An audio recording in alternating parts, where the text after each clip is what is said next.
Uncle अब चाहिँ गाउँ पुग्नेले कति लाग्छ हामीलाई? अब चाहिँ गाउँ पुग्नेले हामीलाई कति टाइम लाग्छ?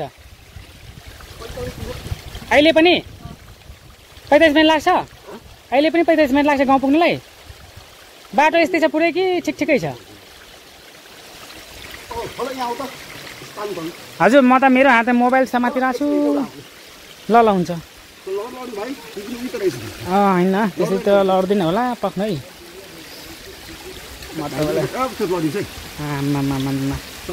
त्यही त दाइ यो चाहिँ मलाई निकै डर लाग्यो फेरि पक्न।